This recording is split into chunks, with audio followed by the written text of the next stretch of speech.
Steel Curtain Network. ¡Piquen a Pickens! ¡Piquen a Pickens! ¡Piquen a Pickens! Pittsburgh Steeler fans, what's going on? Welcome to another episode of the Steelers Preview. I am one of the three hosts, Jeff Hartman, and maybe this is the week we'll hear a Pickett to Pickens call as the Steelers prepare for the Cleveland Browns in week 2. We're going to talk about that and more. Joining me as always, Dave Schofield. What's up, Dave? Not much, Jeff. Just wish we could hear a little bit more Pickett to Pickens. That would be pretty nice. It would be. I'm hopeful. Bryan Davis joins us as well. Bryan, what's up? Wow, I tell you what, man, this has been one of those weeks that you just can't wait for Monday. You want to wish even the weekend away because you got to shower that stench off, and all the showers that I'm taking home is doing nothing. So the Steelers have got to provide the shower flow. Okay, so I want to make a very glaring declaration at the beginning of this show. This is the Steelers preview. Okay, this is not the recap. I've been waiting for this show for literally like 48 hours. I was like, I can't wait till the preview comes. I'm so sick and tired of talking about last week's game. We're not going to talk about it. We might reference it, but we're not going to go down any rabbit holes, okay? Even if you bring in a super chat, we'll read it. If you ask us a question, we'll give you a short answer, and we're moving on with our lives because it's only 1 week. Here we go. The week 2 game is coming up. This is a really important game because it's a divisional game, and it's the next game on the schedule, as Mike Tomlin would say. So, Dave, I want to ask you both. I'm going to start with you. When it comes to this upcoming matchup with the Cleveland Browns, what concerns you the most about this matchup with Steelers-Browns? I kind of hate to say because I don't want to talk about it, but the Steelers don't have momentum and the Browns do. That's the most concerning thing with me is that and sometimes that can be dangerous. So maybe we'll see. I'd love to see the Browns, maybe breathe it a little bit easier after their big state rival win and everything. And the Steelers after getting, punched in the teeth, that the trend, the way things are trending going into it. That's honestly my biggest concern. Mr. Momentum can change address really fast. Bryan, what about you? What concerns you about this upcoming week 2 game? It concerns me just that if the Steelers are in their feelings, if they are in their heads, and they just don't put this game out of their minds. And if they are in the right frame of mind, they're fine. But it concerns me that if they would get overwhelmed thinking about a tough defense and a tough running game from Cleveland. But we've seen week 2s and we've seen bad week 1s and week 2s turn it around. But it just concerns me that the crowd could get out of it really early. So you just want to keep the crowd in the game and not have the crowd turn on you. Yeah, so this is a good segue into a concern that I have. And the concern that I have are some of the injuries the Steelers are experiencing right now. So this will segue into the news portion of our podcast. Cam Hayward officially goes on injured reserve. Dave, correct me if I'm wrong. Is it a minimum of 8 weeks, or could he come back earlier if he heals up faster? We'll put it that way. Well, the injured reserve rule is that he has to miss 4 games. It's not weeks, it's games. They don't let you get an advantage because it's the bye week in there. So he has to miss 4 games. But really, when it comes to everything else, when they're talking about 8 weeks, that's the prognosis for the injury itself. It could be less, it could be more. He's an older guy, so I'm not looking for it to be less. But he could come back after 4 games. Okay, so they're saying it's going to be an 8-week thing, and there's been some debate on social media that, it's a sports hernia. Sports hernias are typically also labeled as groin injuries. It's going to require surgery. They're going to have to repair it that way. It's bad. Let's just put it that way. Now, Bryan, Mike Tomlin spoke about this on Tuesday, and he said this is not a one-person job to replace Captain Cam. Yeah, this is an all-pro caliber player. What do you think the Steelers are going to try to do on the defensive front to at least cushion the blow, so to speak, of losing Cam Hayward? Well, you know what? It was interesting to see what they did last week when he went out and came back in. It seemed that I would think that the starting lineup would be Larry O taking over Cam's spot to start, and DeMarvin if he is fully healthy, and he says he is, and it seems like he's going to be able to go. And in the middle, it just it depends who they settle on in the middle. Keanu Benton has already staked a claim to that job. You still have Montravius, you have other guys, but if anything, the Steelers are deeper than they've been on the offensive line in a long time. You never want to lose Cam Hayward. You, especially his experience and everything he brings you. But for the first time, they're able to go ahead and fill somebody in and not get pushed around like you would have thought they would have in the past. 2016, when they lost Cam for the year, they went on a run and they went to the AFC Championship game, but it wasn't quite the same without Cam Hayward. They're probably more equipped right now to overcome lose Cam for 8 games than they were in 2016 when they had a championship caliber team. That was a torn pectoral, wasn't it, with Cam that knocked him out that season? Yeah, he was gone for the year. Yeah. There's no coming back. Right. No, there's not. Now, Dave, I want to ask you the same question. You know, Mike Tomlin said it's a multi-person thing. I think it could be a schematic thing as well. Talk about that a little bit. Obviously, Bryan talked about the depth. What do you think in terms of maybe how they could scheme up the defense a little different to maybe not require so much defensive line emphasis? Is that even possible? I mean, I guess you could, but I honestly, I don't know that you can really take the emphasis off the D line because you need guys there that are taking up blockers in order to keep your linebackers free. The only way you make up for a deficit there is by getting great inside linebacker play. And I don't think the Steelers are right now, from what we've seen, with all the new pieces, built for that in week 2. I think the bigger thing when it comes to them talking about scheming it up is it's what happens when you lose. I don't want to bring up a specific name. We all know the specific name from 2017. But when you use a do-it-all inside linebacker, you try to replace them with, if you don't have someone that does it all, you've got to try to replace the run stopping with a run stopper, and you've got to try to replace the pass coverage with a pass coverage guy and hope to get the right guy on the field at the same time. I kind of feel like right now that's what they think they're going to have to do for Cam Hayward. And I think their best bet to not have to do it that way is the rookie. And I don't know if they're ready to do that in week 2. That's who I'd like to see really step into that role primarily would be Keanu Benton, but I don't know that he is. And that's why they're even, I heard a report today that Armon Watts was getting first team reps with the defense because he's more of that all around guy. I mean, from what I've seen, I don't know that much about him, even though he was with the Steelers in the preseason. So that's the best way I think I can sum it up. It's also a really bad matchup too. In week 2, Cleveland Browns, Nick Chubb, the running game there, you're thinking, oh gosh, maybe we could just run more sub packages and not have as many down linemen, and you could kind of maybe maneuver your way through it. You're not going to want to do that against the Cleveland Browns, at least not unless you get a lead and you're going to force them to throw their way back into the game. And I'm sure we'll reference Cam as we go on throughout the show. There's one bit of news I want to get to before we take a quick break. Dave put this in the random channel on our Slack channel, and I almost if I would have had any liquid in my mouth, I would have spit it all over the place. The Steelers worked out Brad Wing, punter Brad Wing, formerly of the Steelers. I used to call him Wing-a-ding.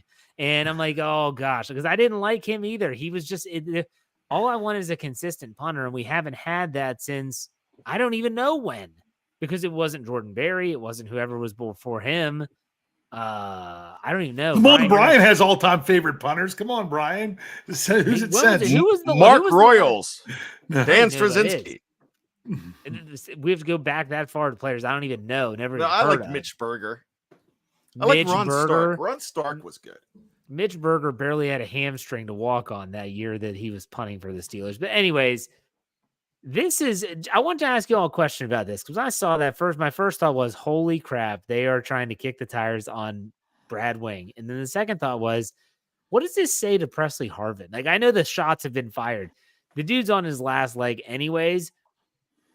If you're walking through the facility and all of a sudden you see another punter being worked out, Bryan, I'll go with you first. What are you thinking? You have to be thinking, what is going on?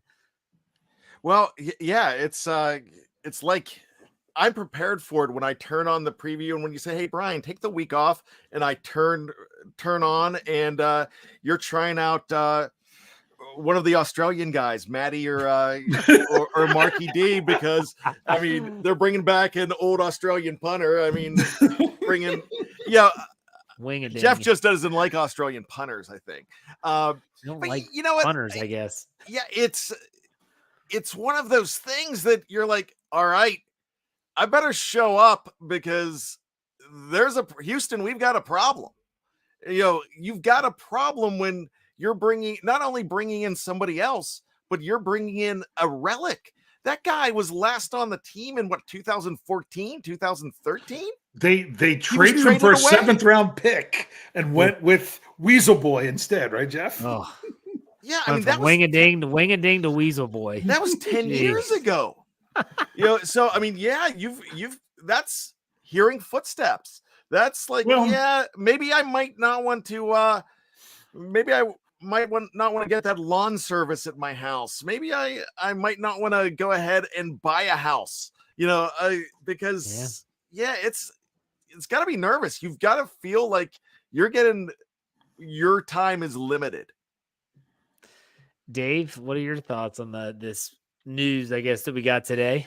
Well, I can't remember what year they moved on from Brad Wing. I just remember that I was sitting in a game. I'm pretty sure the year was 2014 because I'm 90% sure it's the year before I got my season tickets, where I'm sitting there with my dad, one section over from where I sit now, and everyone wants to start leaving the stadium when the Steelers are leading.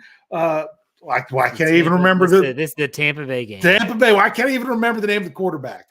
Mike Glennon, right? Yeah, because they stopped him on 4th down. Steelers get the ball back. People start pouring out. And I'm like, they got 2 timeouts left. And that still would have been okay. But what do you know? Good old Brad Wing does a shankopotamus and gives them the ball in Steelers territory for them to go down and win with like 9 seconds left in the game. Yeah. That was a punt that basically cost them the game. That was a punt that bad. Now, they want to bring the same guy back. Apparently, he had a lot of substance abuse issues, and he's gotten his life cleaned up since. Maybe that makes him a more consistent punter. We just want consistency. And I do want to say something about the whole Presley Harvin calling out thing. Coach Tomlin, everyone's like, oh, he called him out. He called him out. He called out the punting unit. And that first punt that was bad, it almost was blocked. Mm-hmm. So everyone that's saying he's calling out Harvin, I think it's more than Harvin. It's not that Harvin's immune from it, but I think it was more than that. That was a really bad special teams play. Because I there for a second, I'm like, did someone get a hand on that? Because he had a bunch of people around him on that. I'm not saying like I said, that's not an excuse for Harvin. You still got to punt it better, even with guys around you. But I'm still not sure that was 100% directed at him. Yeah, they're not bringing in long snappers for workouts. That's the guys, true. They're not bringing in gunners. They're not Gunnar Olszewski. You know what I mean? When you wing-a-ding, you call out the unit. That's like calling out the Sunshine Band when you know it's KC's fault. That's like calling out the news when you're going to blame it all on Huey Lewis. That's you're not going to call out the saxophone player for Daryl Hall and John Oates. You're going to call out Daryl Hall, or if it's Jeff, he'll call out John Oates for ruining 2017. You're right. Yes, I mean, it's still the leader of the band when it comes to the punting unit. It's not Teflon Danny Smith Jr. It's Presley Harvin. Gosh. Yeah. See, now here's I want another him one. to cut him just so I can quit messing up his name. I like the guy, but I messes up his name. See, this is an issue where I say where you could put a punter on the practice squad. If you're needing to have more than one option based on injury or bad performance, that's when you would use one on the practice squad. You don't keep a punter on the practice squad when your punter's doing fine. The problem is if all they're doing is put on the practice squad, that takes away your options because, there are some punters out there on other practice squads that might be all right. Can't get Braden Mann back unless you sign the 53. Is he on the practice squad of the Eagles? The other one, let's go with wrong country. Forget Australia. Go Belgium. Bring back the Belgium guy. Corliss Waitman. He was born in Belgium. He's on the Patriots practice squad, but you would have to bring him to the 53. Wow. Well, and here's my thing about everyone that wants to debate this, which I don't even know why. I mean, we brought it up because of the news of them working out a punter. In the grand scheme of things, of all that went wrong in week 1, punting was not high on my priority list. Yes, that's true. Converting third downs was way more important. But I'll tell you what, we're going to be coming up. We're going to take a real quick break. If you're watching live on Twitter, Facebook, YouTube, we're not going anywhere. On the audio side, just a quick word from our sponsors. We come back, we're going to talk about the injury report. We're going to take a look at the odds, the over-under game, all that good stuff. We'll be right back after this break. All right, Steeler fans, we're back. And it's, Dave just disappeared. He'll be back. Don't worry.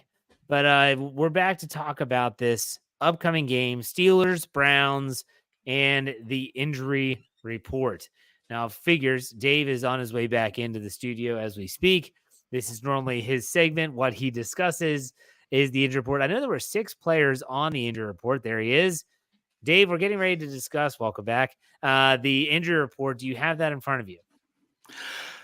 Like I say, it's in my brain, but I also I'm going to have it here in just a matter of seconds. But yes, okay, 6 players, correct?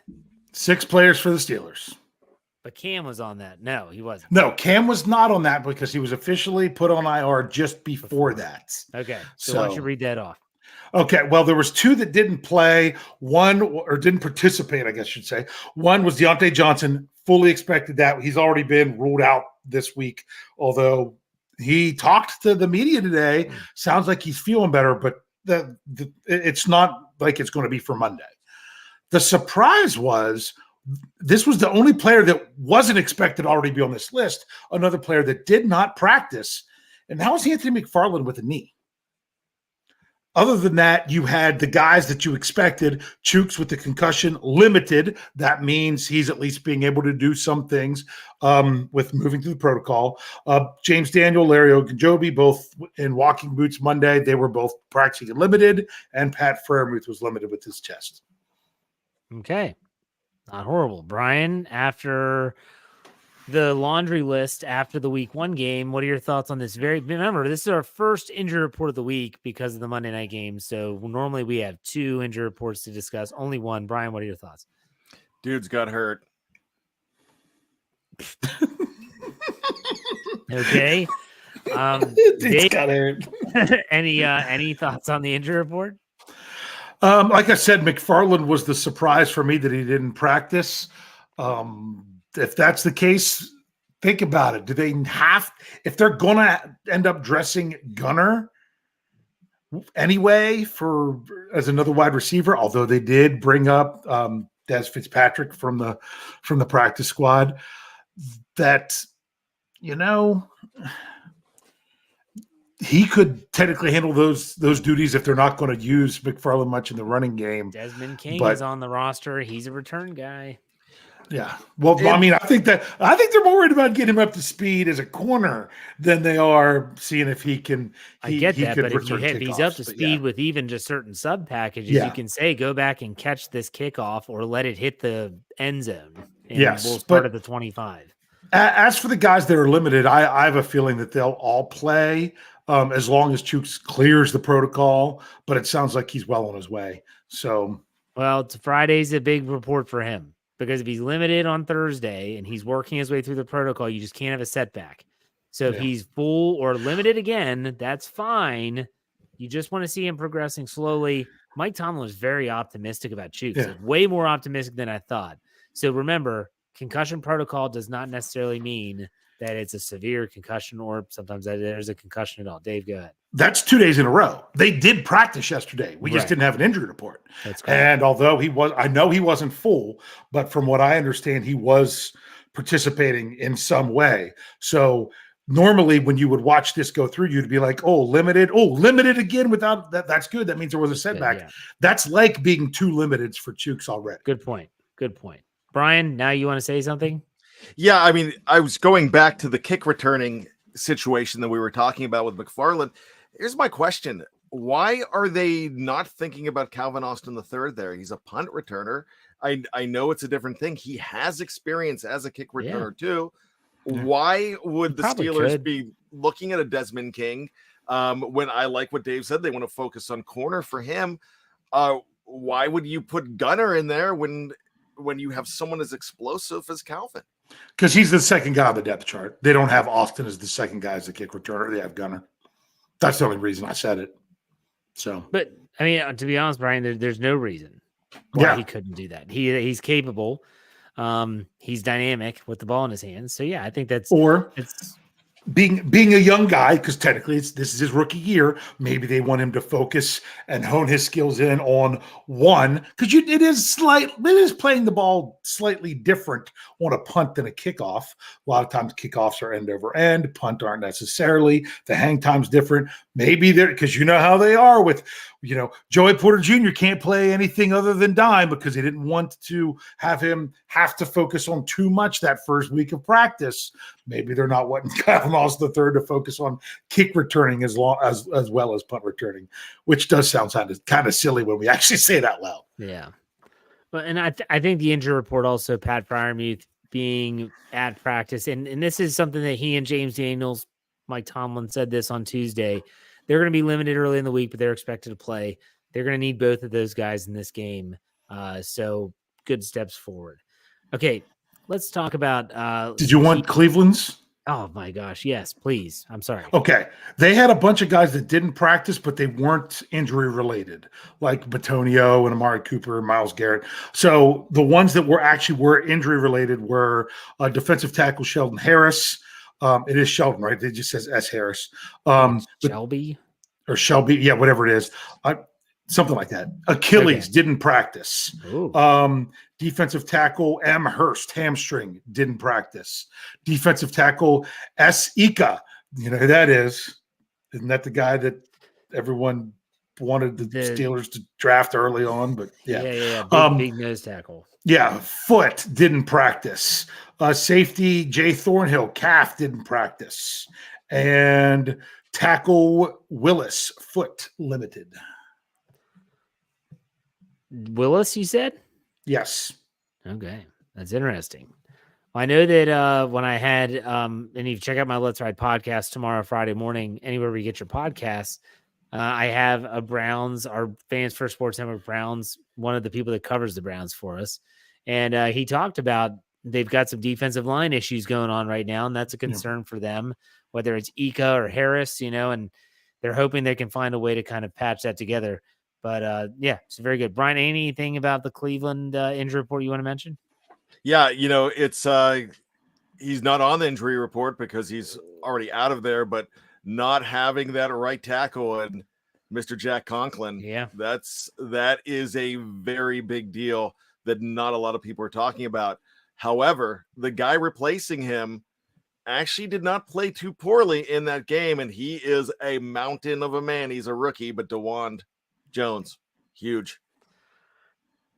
TJ Watt, that's going to be the matchup. Let's go and let's talk about keys to victory right now. It's a really good segue into it. It sounds eerily similar to last week, doesn't it?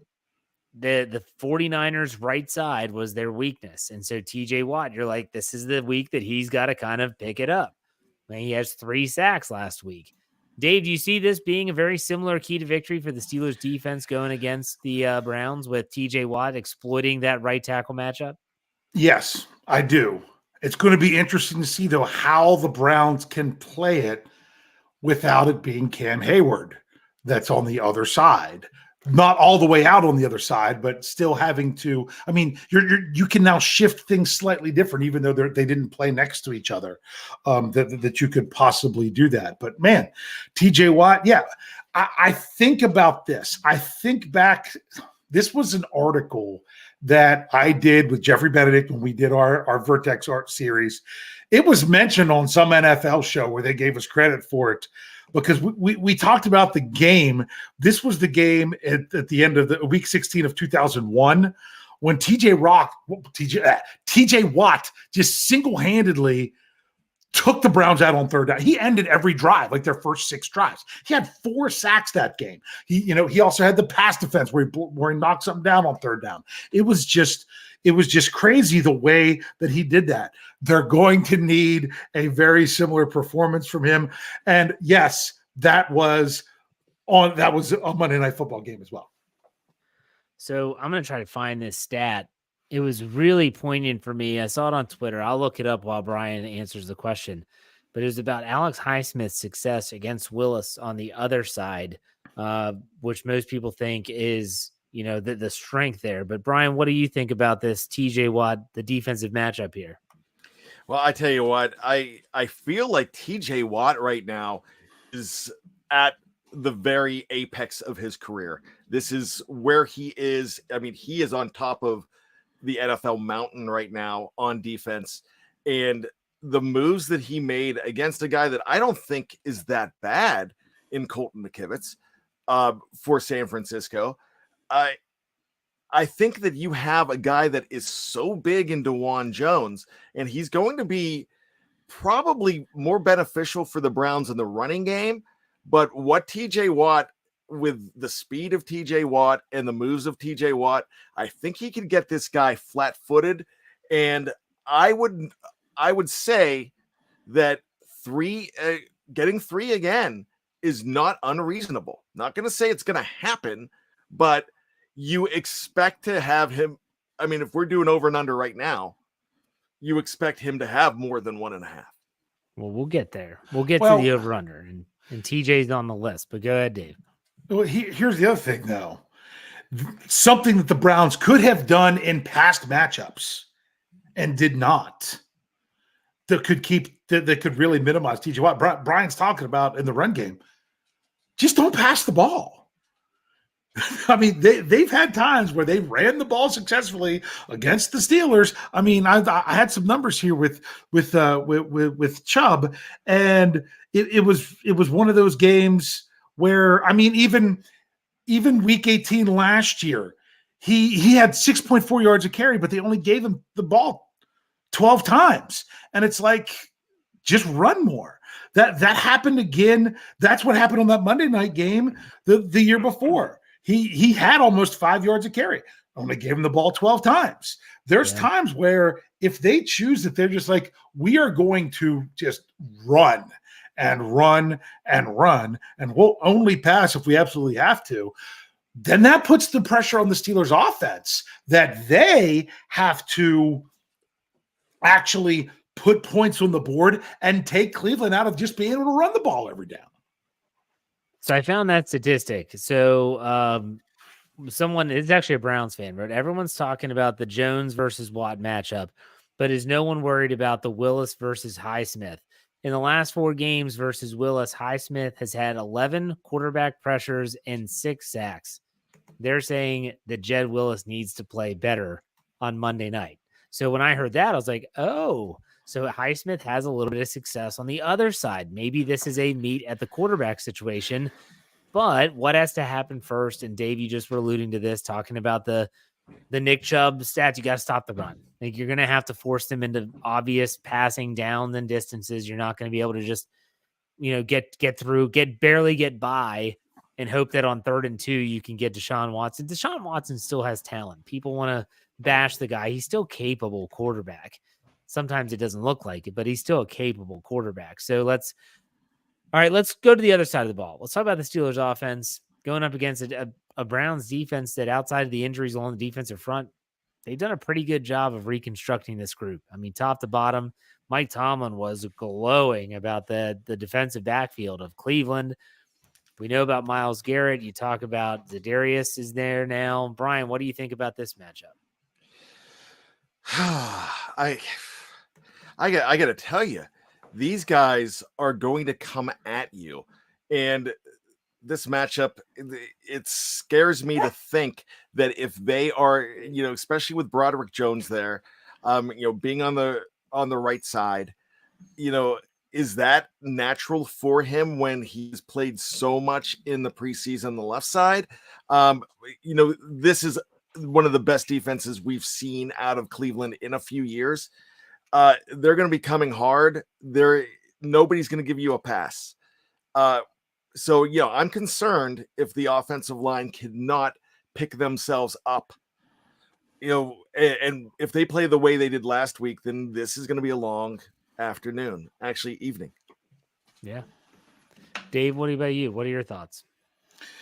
All right. Well, first of all, they were saying, Broderick Jones on the right, or is Dan Moore move? I don't think it matters. I think it's going to be Dan Moore at left tackle and Chukwueze Okorafor at right tackle.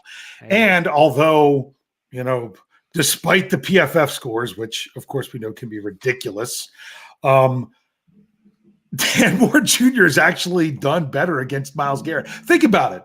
You talked about those numbers with Alex Highsmith. Myles Garrett hasn't had those numbers against Dan Moore. No.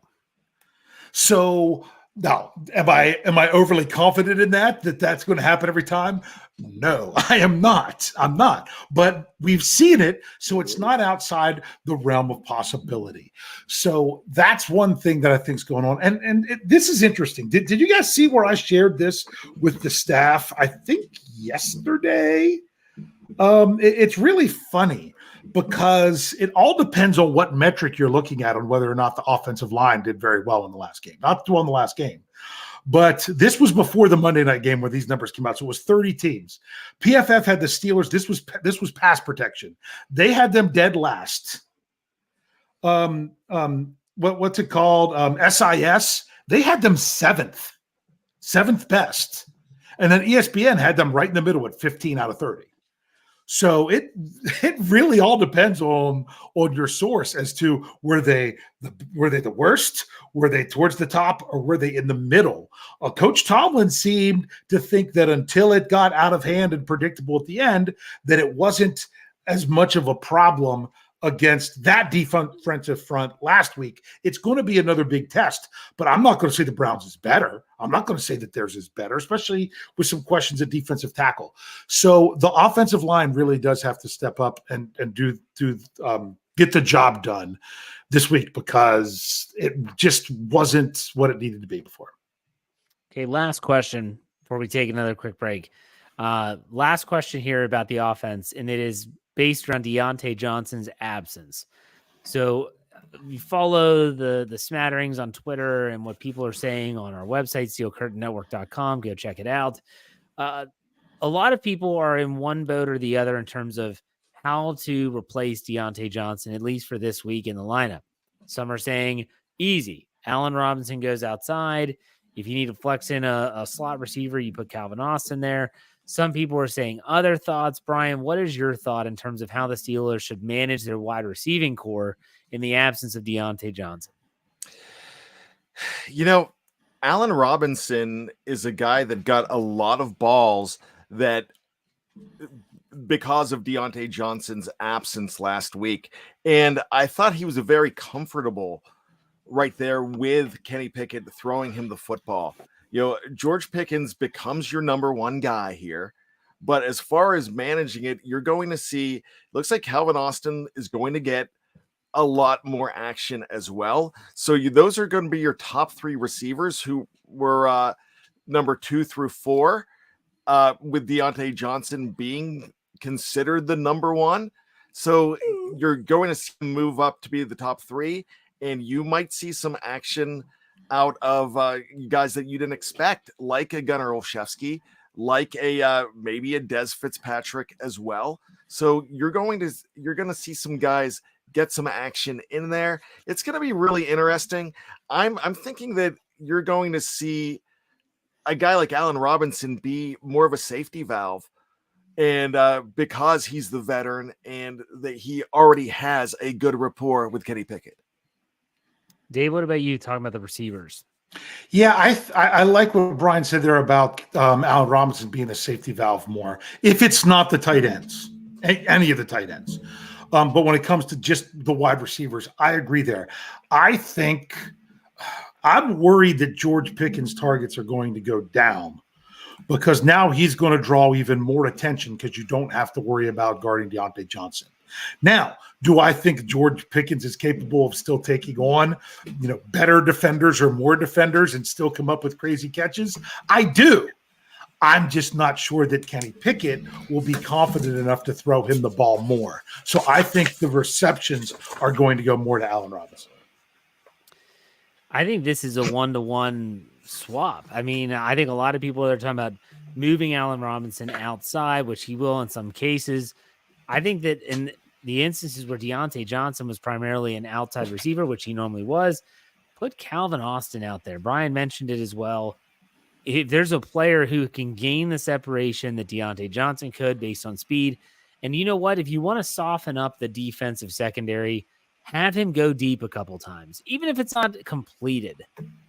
Take a couple deep shots, and they will not want to press Calvin Austin. He's that fast. So I'd love to see them utilize him more. If Gunnar Olszewski takes Calvin Austin's old spot, meaning he comes in the slot, he's doing the jet sweep motions, things like that, I'm fine with it. I think they can live like that. I do agree with Dave. I'm concerned that Pickens is going to get all the bracketed coverage, and that might that might hurt his production a little bit. We're going to talk about that. All right, we're going to take a quick break. We'll be right back right after word from the sponsors. All right, we are back, and it is time to do my favorite part of the show. That is over-under game. Dave, do you have the update from last week by chance? Yes, I do. Last week where we did 6 of them, we didn't do too great. We all did a couple, some better than others. Bryan got 2 of them right. I got 2 of them right. And Jeff, you got 3 of them right. Woo-hoo. Because as we went through, you were behind for the longest time. And then at the end, on the very last one, you're the takeaways is the one that set you apart, which was the 6th one that we did. So okay, very good. So we only have 5 this week. That's just what, just trying to do that. Okay. So let's start off with TJ Watt, Trent Jordan Watt. Overall sacks. We talked about this already once a little bit. I'm setting the line at 2.5. Bryan, you taking the over or the under? I'm still going to take the over. Okay. I think it's going to happen. They're going to give DeJuan Jones help, but they tried to do that last week with George Kittle giving help, and he still made it happen. Can't protect him the entire game. You're eventually going to have to put him on an island. Dave, what do you think? Over under 2.5? This is kind of going to tip off what I'm looking at otherwise, but in order for TJ Watt to get that many sacks, they're going to have to throw the ball that much.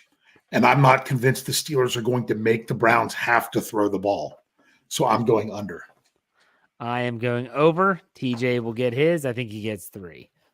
All right, let's go with Kenny Pickett touchdown passes.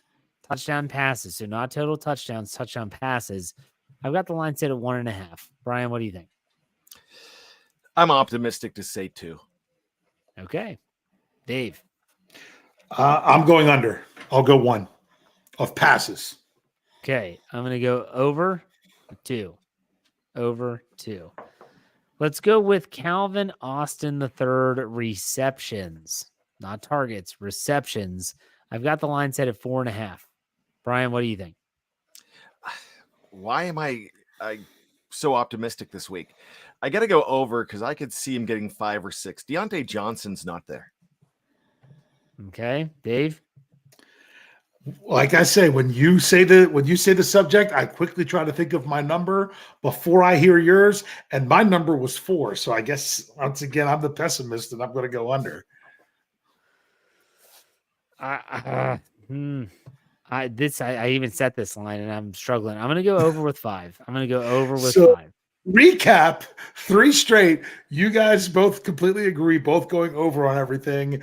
I'm the opposite, going under on everything. So can we please switch it up a little bit here, Jeff? The tides could turn this week. Okay, let's go with a line that I said last week that I'm keeping for this week.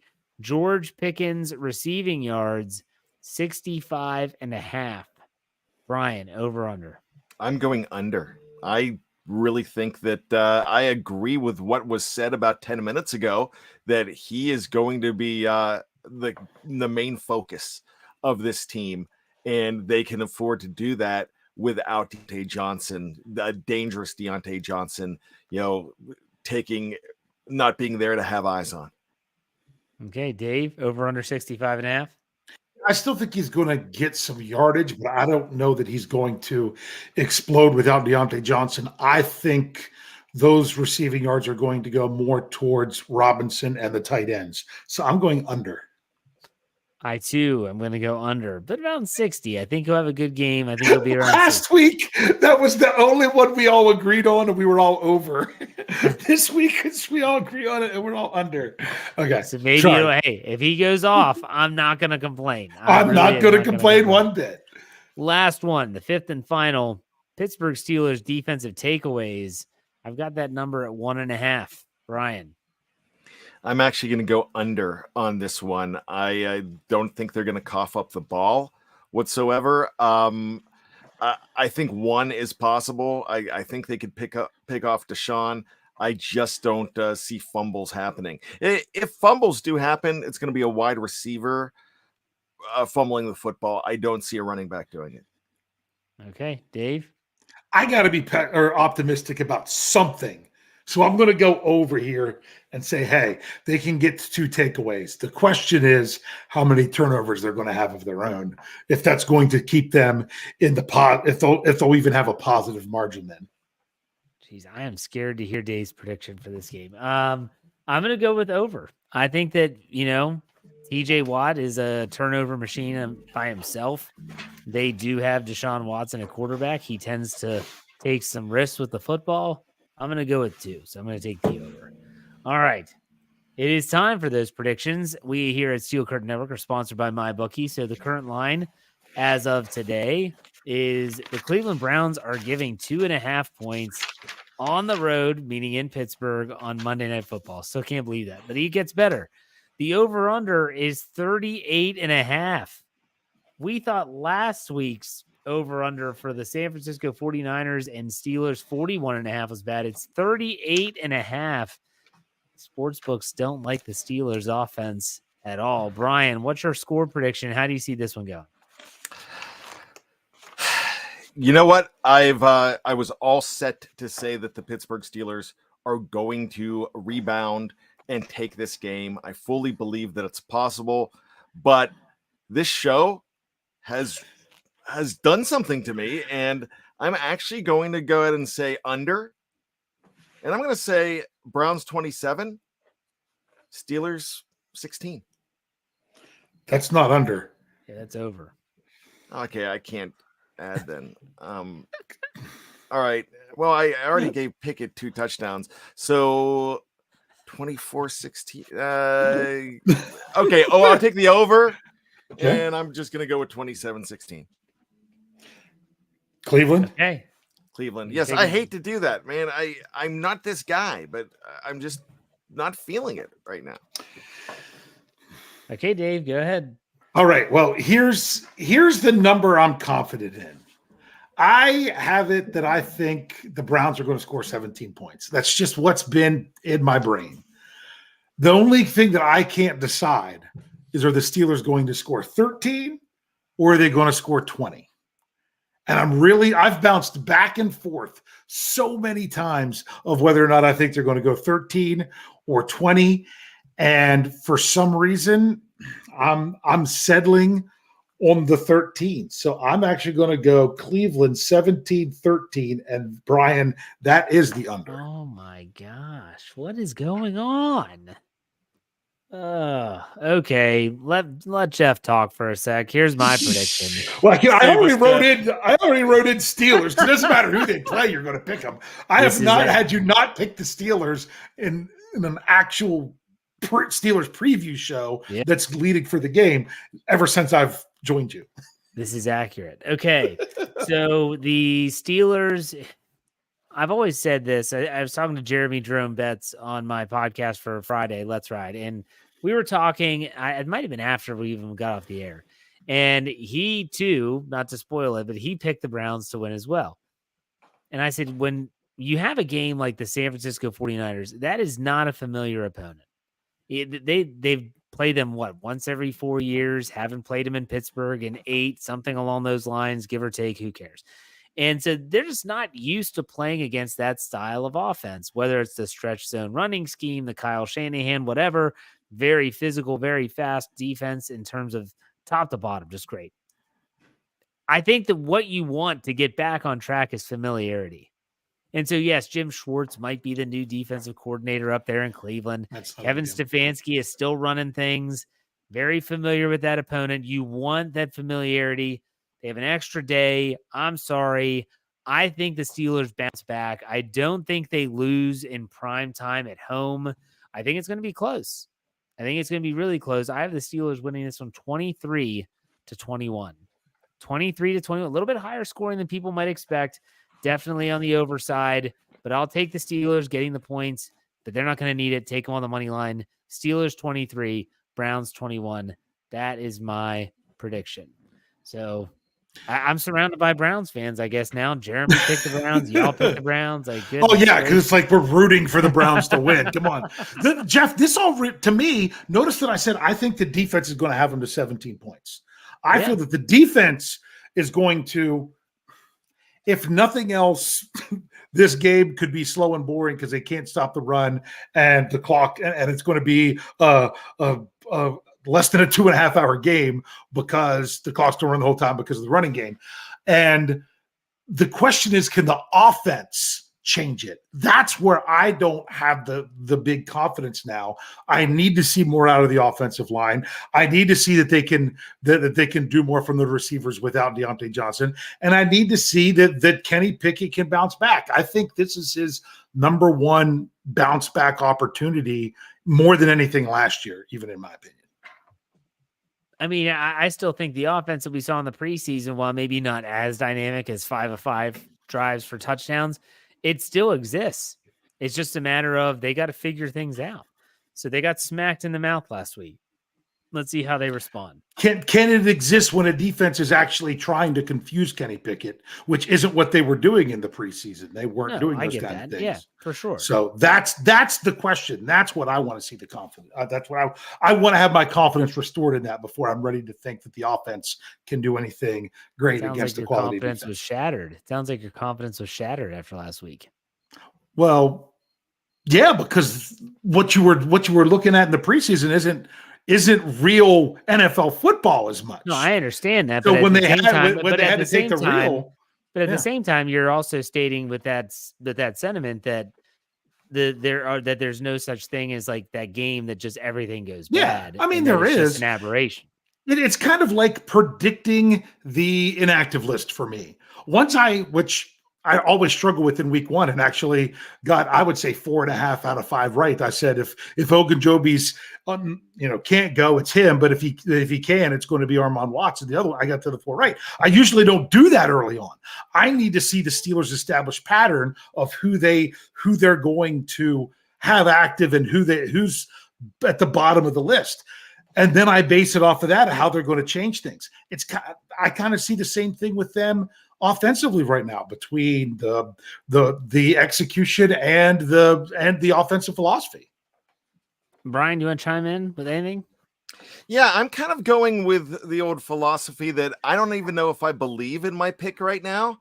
I just feel like, seriously, for the first time in a long time, I feel like Steeler Nation has beaten me.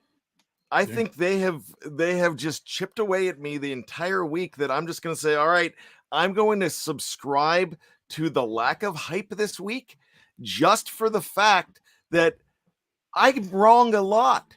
So I'm hoping that I'm wrong here and that I'm pleasantly surprised. Exactly. You're spot on, Bryan. So, because I don't even know what I think. I can't wait for this game. I'm optimistic, and I think I really think if they show their true colors, that the Pittsburgh Steelers can really surprise a lot of people. I'm not ready to. My gosh, I feel like I'm going to my final thoughts. I'm not ready to throw in the terrible towel. I'm just going with strategy right now. No, hey, everyone's entitled to their opinion. I'm just curious. All right, You Brian, called us Browns fans. I know, I did. Brian, do you have any trivia tonight? Yes, my friend, I do. And Go for it is about quarterbacks that have shared time with both the Steelers and the Browns. And I swear that there was 8, but I'm only finding 7 through my research. And, one of them is recent history. So if you can give me 7, and which one of you can give me most of the 7? Bruce Gradkowski. Yes. Yep, that's one. That's one. Josh Dobbs. Of course, the most recent. That's 2.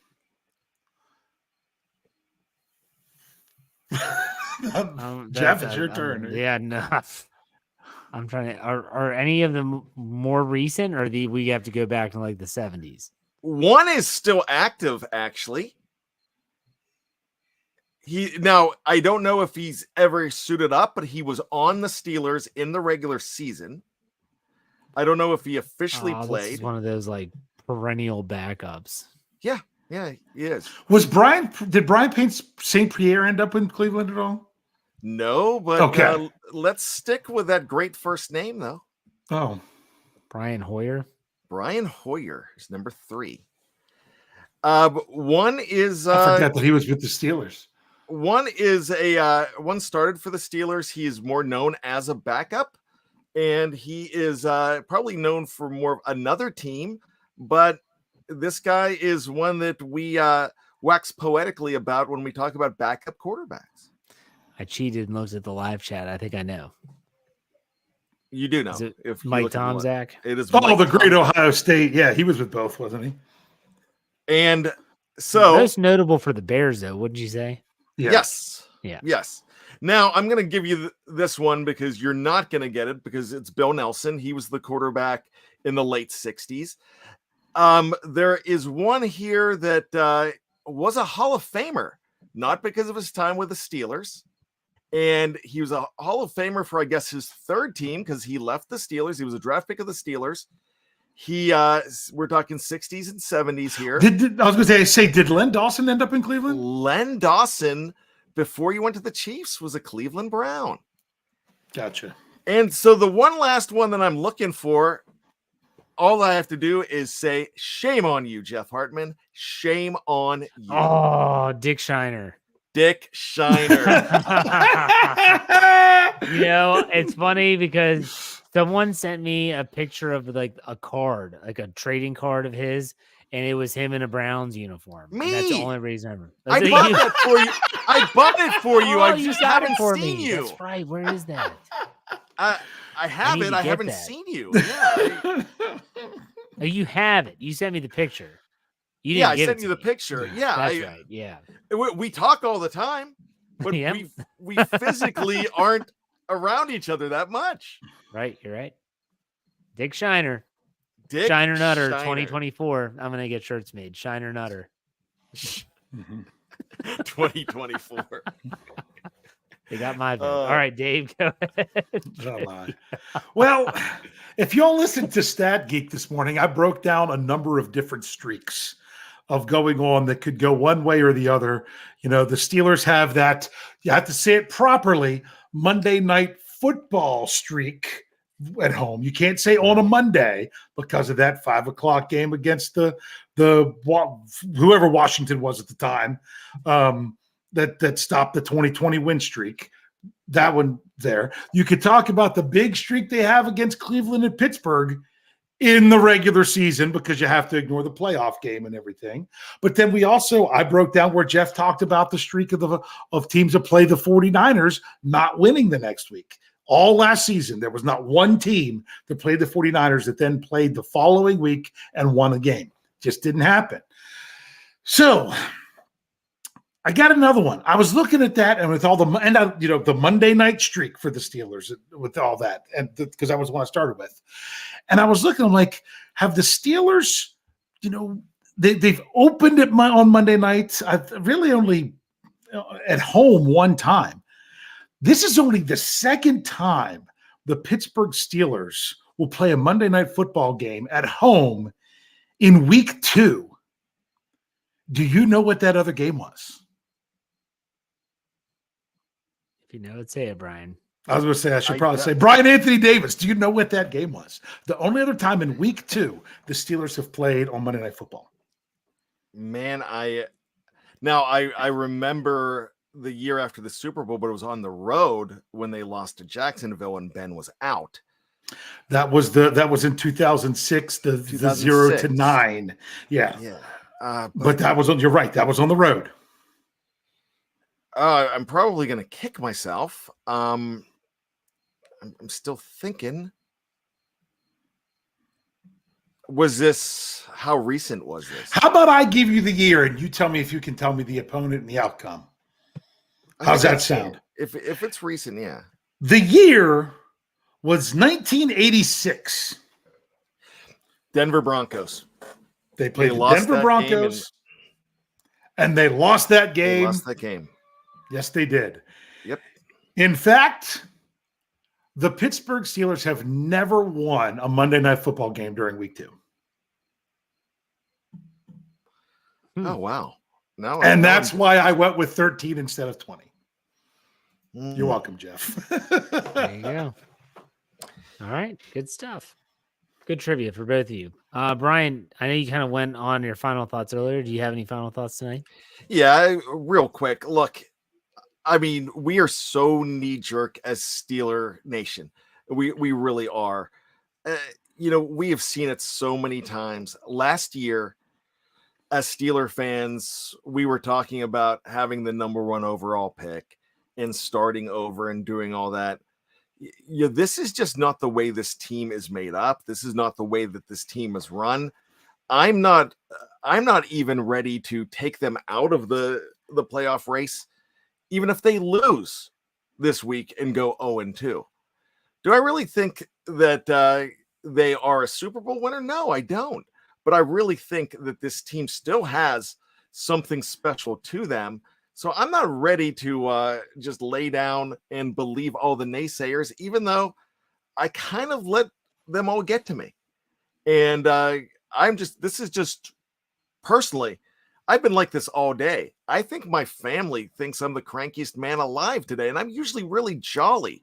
And I think this week has beaten me down, and it's all because of what happened on Sunday, because it was dashed hopes. But I keep on going back to something that I said a lot this week after they lost that game. Remember how many times that they got not only lost, but had their hats handed to them in week 1 and not only made the playoffs, but most of those seasons won at least one playoff game in those seasons. So I'm just saying that, this is a long year. If you're in Buffalo, if you're in Cincinnati, if you're in Kansas City, those fan bases still expect them to do great things. And some of those teams were more embarrassed than what the Pittsburgh Steelers were. Now, the Pittsburgh Steelers were embarrassed. But wow, I'm just saying that you can't compare them to them, but 15 other teams lost their first game this season. And a good bit of them will be in the playoffs. Okay. Dave, final thoughts. Bryan and I have kind of gone with the trend of not Steelers fans, but just look at the line from this game. Originally, it was the Steelers favored slightly at home. After the results of week 1, it flipped to where the Browns are favored in Pittsburgh. Because that's the other thing that I looked at with some of these streaks is how many times those Monday night games, that crazy Monday night streak the Steelers have, they were favored in all those games. This is really one that they're going to have to come through and win where they're not favored. where I don't agree with Steelers Nation, a lot of people that have the knee-jerk reactions to everything, it's not that the Steelers can't turn the season around and won't turn the season around and be a team at least fighting for the playoffs, if not a playoff team. I'm not convinced that it's going to happen in week 2. It can, but even if it doesn't mean that it's out of the question. So the Steelers need to make marked improvements. Is this really the week to do it? Even though, yes, you're at home, it's in prime time, but you're down your most tenured player on the team in Cam Hayward. You're the real heart and soul of the team. He's the old man captain. And you're also down your biggest salaried offensive player. That's what they're going into now. So I'm not convinced that this will be the week, but I'm still not saying, even if it's not, that it's not going to be a turnaround then in the coming weeks. So for those who are like, oh, if they drop this when the sky is falling, it's not yet. It just means it's one less opportunity to get those games going on your side, going your way. Well said, both of you guys. Good stuff as always. We'll be back next week for another Steelers preview podcast. And make sure you check us out on Monday night for the post-game show. That's always a fun one. Hopefully it is celebratory, not like last week. In the meantime, Dave, why don't you send us out like you always do? Hey. We'll see you next week on another Steelers preview podcast.